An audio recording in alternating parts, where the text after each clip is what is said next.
आओ झुककर सलाम करें उन्हें जिनकी ज़िंदगी में ये मुकाम आया है। किस कदर खुश नसीब है वो लोग जिनका लहू भारत के काम आया है। जब हम हमारे घरों में सुख चैन की नींद सो रहे होते हैं, तब हमारे देश की रक्षा के लिए रात दिन हर तरह का कष्ट सहते हुए हमारे देशभक्त वीर जवान हमारी रक्षा के लिए सीमाओं पर तैनात रहते हैं। उन वीरों ने अपना बलिदान देकर हमारी मातृभूमि की रक्षा की है। ऐसी ही वीरता से भरी वीर भावना को भरने वाली, हमारे हृदय को उत्साह से भरने वाली कविता दीवानों की हस्ती आज हम पढ़ने जा रहे हैं। इस कविता के कवि का नाम भगवती चरण वर्मा है। वर्मा जी ने इस कविता के माध्यम से हमारे सामने वीर सैनिकों की मनोदशा का चित्रण किया है।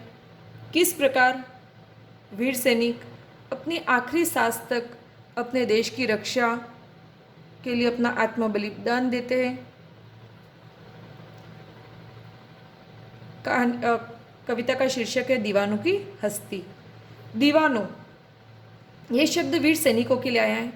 दीवाना उस व्यक्ति को कहते हैं जिसमें एक जुनून सा होता है, जो इस दुनिया के हर प्रकार के सुख वैभव को त्यागने की सहर्ष भावना रखता है। ऐसे ही जुनून वाले होते हमारे वीर सैनिक, जिनके लिए इस दुनिया की कोई भी भौतिकता उन्हें अपनी ओर आकर्षित नहीं करती है। उनके हृदय में देशभक्ति और देश प्रेम की भावना कूट कूट कर भरी होती है कि उन्हें अपनी देश के सिवाय और किसी चीज़ से किसी प्रकार का कोई मोह या बंधन उनके अंदर नहीं रह जाता है।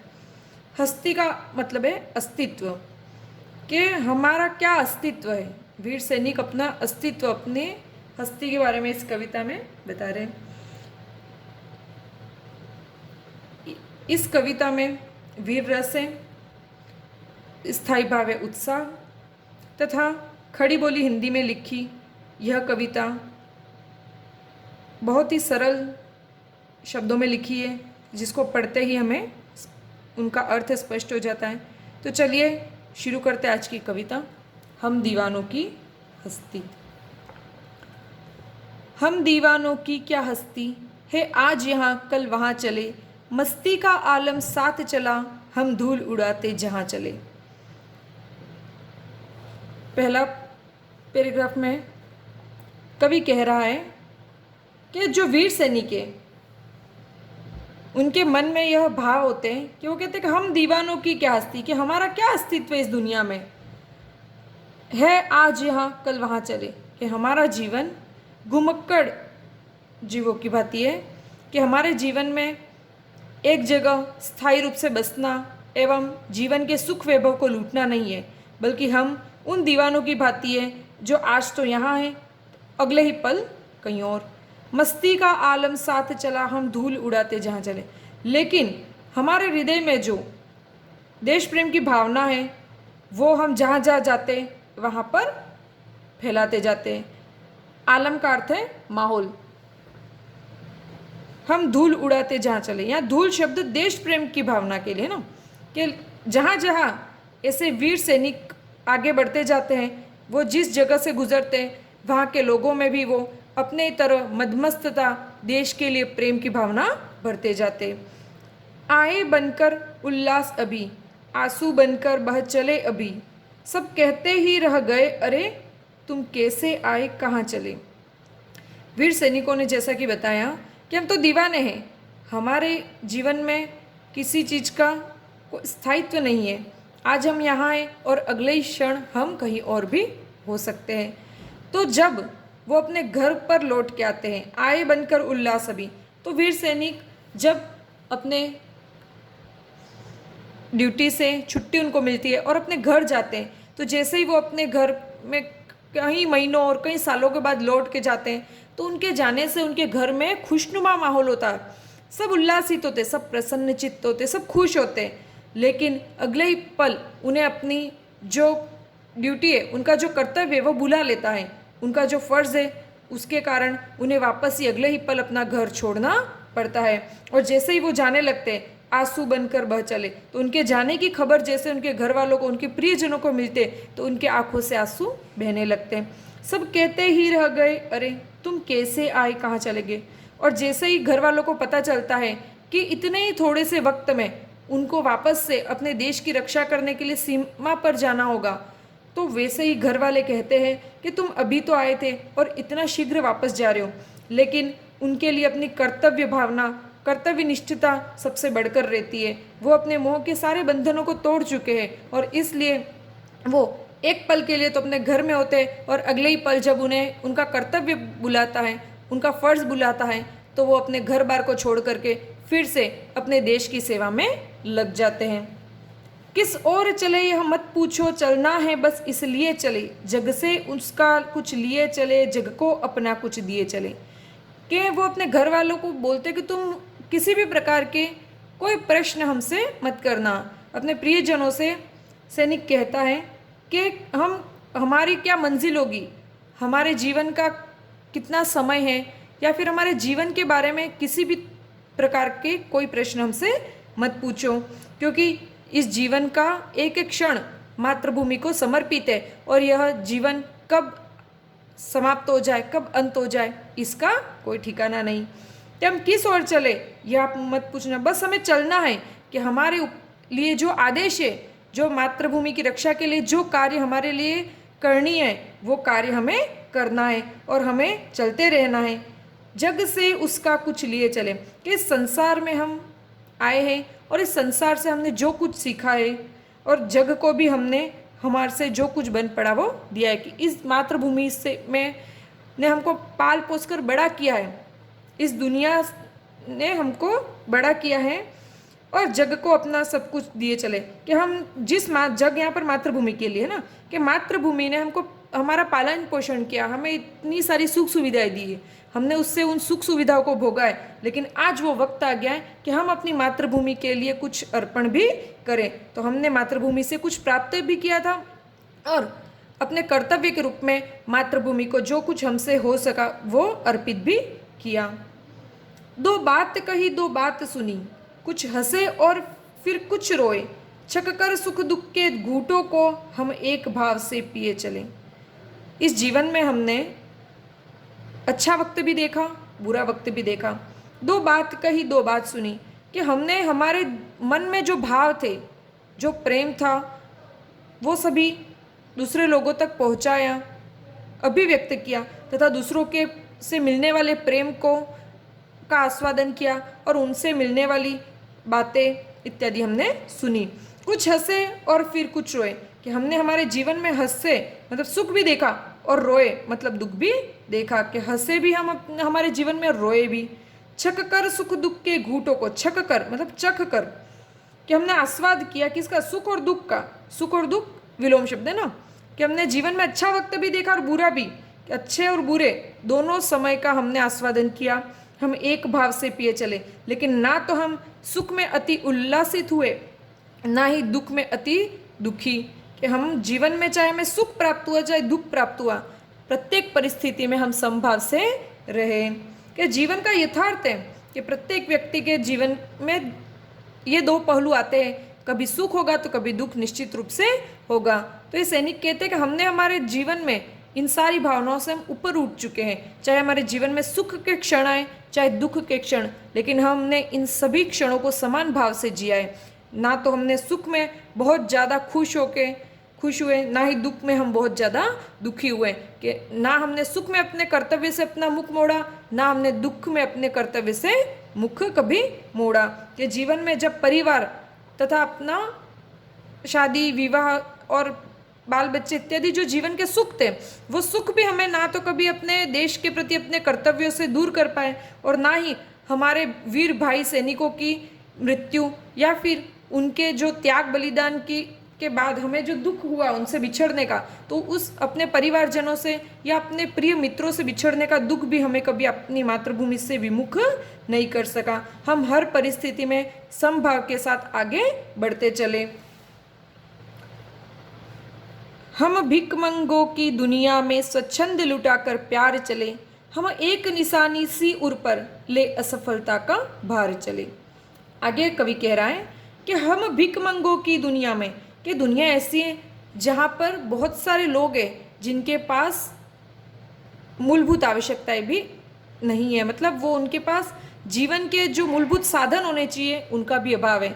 इस दुनिया में जहाँ देखो वहाँ पर गरीबी है, लाचारी है, दुख है, हर कोई व्यक्ति सिर्फ याचक वृत्ति अपनाता है। लेकिन इस दुनिया में जहाँ हर कोई सिर्फ और सिर्फ खुद के लिए जीना चाहता है, हर कोई दूसरों से कुछ प्राप्त करने की लालसा रखता है मन में, लेकिन इस संसार में हमने वहाँ पर भी स्वच्छंद लुटाकर प्यार चले गए। हमारे हृदय में जो प्यार था, प्रेम था, उसको हमने स्वतंत्र रूप से लुटाकर इस दुनिया को दिया। हम एक निशानी सी उर पर ले असफलता का भार चले। उर मतलब हृदय, निशानी ये निशानी शब्द है, निशानी है ना, कि सी सा से सम समान सरिस, ये उपमा अलंकार होता है ना यहाँ पर। तो हम एक निशानी सी उर पर, और वो निशानी क्या, असफलता का भार, कि हम असफलता रूपी, असफलता जिसके समान जो ये निशानी है वो हमारे हृदय पर लेकर के इस भार को ढोते हुए हम इस दुनिया से विदा हुए। असफलता कैसी, कि हम ये जब कविता भगवती चरण वर्मा जी ने लिखी तो उन्होंने हमारे देश की गुलामी का चित्रण किया। उन्होंने कहा है कि हमारे देश के जो वीर है उन्होंने अपनी आखिरी सांस तक अपने देश को विदेशी आक्रांताओं से स्वतंत्र कराने का प्रयास किया, लेकिन फिर भी उनके आखिरी सांस तक वो इस देश को स्वतंत्र नहीं करा पाते। तो उस आदेश को आज़ाद कराने की जो कराने में जो वो असमर्थ रहे, इसी असमर्थता को उन्होंने असफलता के रूप में चित्रित किया है। वो कहते हैं कि हम हमारे देश को आज़ाद नहीं करा पाए, और ये जो हमारी असफलता है उसका भार हम हमारे हृदय पर लिए हुए ही इस दुनिया से हम विदा हो गए। अब अपना और पराया क्या, आबाद रहे रुकने वाले, हम स्वयं बंधे थे और स्वयं हम अपने बंधन तोड़ चले। अब अपना और पराया क्या, यहाँ पर ये जो सैनिक है उनकी वसुदेव कुटुंबकम का भाव यहाँ पर प्रदर्शित होता है। मतलब उन्होंने, उनके लिए अपना और पराया कुछ भी नहीं है, उनके लिए हमारे देश में रहने वाला हर जाति वर्ग धर्म का व्यक्ति उनके लिए एक भाई के समान है। तो उन्होंने सबकी रक्षा का भार अपने कंधों पर उठाया था। उनके लिए सारी दुनिया उनके भाई परिवार के समान है। उनका अब अपना और पराया क्या, आबाद रहे रुकने वाले, कि हम तो अब जाने वाले इस दुनिया में, अब हमारा और पराया कुछ नहीं रह गया। मतलब शत्रु और मित्रता के जो भाव थे वो तो इस दुनिया तक ही रहते हैं, लेकिन अब हमारा इस दुनिया से विदा होने का वक्त आ गया है। तो अब जब व्यक्ति मृत्यु के समीप होता है तब उसके मन से सभी प्रकार के अंतर्द्वंद, सारे विद्वेष दूर हो जाते हैं। तो वो कहते हैं अब यहाँ पर जो रुकने वाले, मतलब जो जीवित व्यक्ति है वो आबाद रहे, वो खुश रहे, लेकिन अब हमारे लिए तो अपना और पराया के जितने भी भेदभाव है वो सब समाप्त हो चुके। हम स्वयं बंधे थे और स्वयं हम अपने बंधन तोड़ चले। स्वयं बंधे थे कि हमने ये जो बंधन स्वीकार किया था, बंधन कैसा, कि देश के प्रति जो कर्तव्य थे उस कर्तव्य बंधन में हम स्वयं अपनी मर्जी से स्वतंत्र रूप से हमारे दिलो जान से हम बंधे थे। लेकिन आज हम देश की रक्षा करते करते हमारा आत्मसमर्पण कर चुके हैं, और आज जब सैनिक अपने अंतिम सांसें ले रहा है तो कहता है कि लेकिन आज हम अपना शाश्वत जो धर्म होता है, जीवन और मृत्यु का जो शाश्वत बंधन है, इस बंधन को तोड़ करके हम आज दुनिया से विदा ले रहे, कि जो व्यक्ति पैदा हुआ है उसको एक न एक दिन मृत्यु भी प्राप्त करनी ही है। कवि यहाँ पर वीर सैनिकों के जीवन का हमारे सामने चित्रण कर रहा है कि उनका हर एक पल, उनके हर एक सांस सिर्फ और सिर्फ देश के लिए अर्पित है। वीरों, पहले जो पद है इस पूरे पैराग्राफ से हमें देशभक्ति की भावना का पता चलता है कि वीरों ने के मन में कूट कूट करके देश का प्रेम और देश की भक्ति की भावना भरी होती है। उनके लिए उनके कर्तव्य से बढ़कर कुछ भी नहीं होता है। वो अपने कर्तव्य के प्रति दृढ़ होते हैं। उन्हें किसी प्रकार का लालच, लोभ, सुख या दुख, कोई भी परिस्थिति या कोई भी व्यक्ति अपने कर्तव्य पथ से उनको डिगा नहीं सकता। उनके जीवन में समर्पण की भावना होती है। ये सैनिक अपना सर्वस्व समर्पण अपनी मातृभूमि के प्रति कर देते हैं और ये अपने जीवन में जितना वक्त बिताते हैं वो हंसी खुशी से बिताते हैं, वो अपने विचारों का आदान प्रदान करते हैं और अपने जीवन में सुख और दुख के प्रति अप्रभावित रहते हुए समभाव से अपने जीवन को जीते हैं। उनका जीवन निस्वार्थ एवं वो पूरी दुनिया के प्रति वसुधैव कुटुंबकम का भाव रखते हैं। उनके लिए देश के प्रति जो कर्तव्य है उनसे वे स्वयं स्वतंत्र रूप से बंधे होते हैं तथा जब जीवन मृत्यु के बंधन को तोड़कर जाते हैं तो वो अपने बाकी जितने भी दूसरे देशभक्त वीर और देशवासी होते हैं उनसे यही अपेक्षा रखते हैं कि वे भी अपनी मातृभूमि के प्रति अपने आखिरी सांस तक अपने मातृभूमि के लिए अपने आखिरी सांस तक वो अपना समर्पण दें, अपनी मातृभूमि की रक्षा के लिए हर संभव कोशिश करें। इस प्रकार ये कविता दीवानों की हस्तियाँ समाप्त होती है। जैसा कि आपने देखा इस कविता की भाषा बहुत ही सरल है। बहुत ही सरल शब्दों में कवि ने वीर सैनिकों की मनोदशा का हमारे सामने चित्रण किया है। पूरी कविता पढ़ने से हमें वीर रस का अनुभव होता है तथा हमारे मन में एक उत्साह का भाव जागृत होता है। इस कविता में प्रसाद गुण है तथा खड़ी बोली भाषा है। पुनः इस कविता को आप कंठस्थ करें तथा इस कविता में से जो भाव आपने ग्रहण किए इस कविता का सारांश अपने शब्दों में लिखने का प्रयास करें। यहीं मैं अपनी वाणी को विराम देती हूँ। धन्यवाद।